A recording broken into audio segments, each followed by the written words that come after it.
Pinangangambahan ng pagtama ng hanggang 7.2 magnitude na lindol. Sa Metro Manila, oras na gumalaw ang West Valley Fault.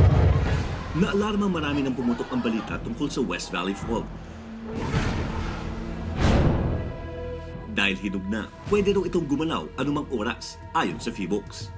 Halos buong Metro Manila, mapipinsala. Ang higit na nakababahala, may mga eskwelahang malapit sa fault. At may ilang pangang nakatayo sa mismong ibabaw nito. Nagpasya tuloy ang mga apektadong paaralan na ipagiba ang mga gusali at silid-aralang dinaraanan ng West Valley Fault. Pero ang maagap na aksyon ng mga kinauukulan, dapat ding sabayan ng pagtuturo ng tamang kaalaman, lalo na't mga paslit ang pinakaapektadong sakaling magkalindol. Para malaman kung gaano kahanda ang mga bata sa isang malakas na lindol, nagsagawa kami ng survey sa grade 3 students ng mga pampublikong paaralan sa Metro Manila na malapit sa fault. Sa resulta ng survey, napansin namin hindi sapat ang kaalaman ng mga bata pagdating sa the big one. Ano ba yung West Valley Fault? Lindol.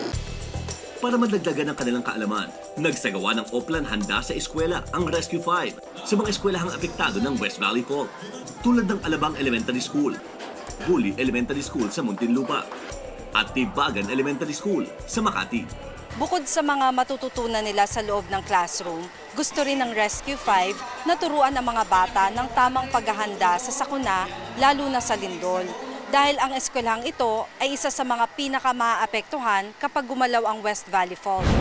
Tayo po ba iligtas? Ipinakita namin sa mga bata kung paano poprotektahan ang kanilang mga sarili sa lindol.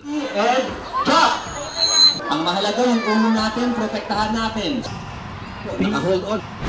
Itinuro rin namin sa kanila ang gagawin kapag huminto na ang pagyanig. Nagbigay kami ng ilang pang tips para maging handa sa sakuna. Yan ang sinasabing kailangan nating paghandaan kapag may baha, malakas na ulan o bagyo, kapag may sunog o may lindol. Nakita nila kung anong tamang galaw, anong dapat dalhin, ano ang dapat nagawin kung sakaling mangyari sa kanila yung mga sakuna. At para mas matandaan ng mga bata ang mga ibinahagi naming kaalaman, namigay kami ng Rescue 5 Disaster Preparedness Activity Book. Natutunan ko po na okay lang po tayo matakot pero bawal po tayo magpanik. Yung job po, yuyuko, yung cover po, dadapat. Tapos po yung hold on, kakapit.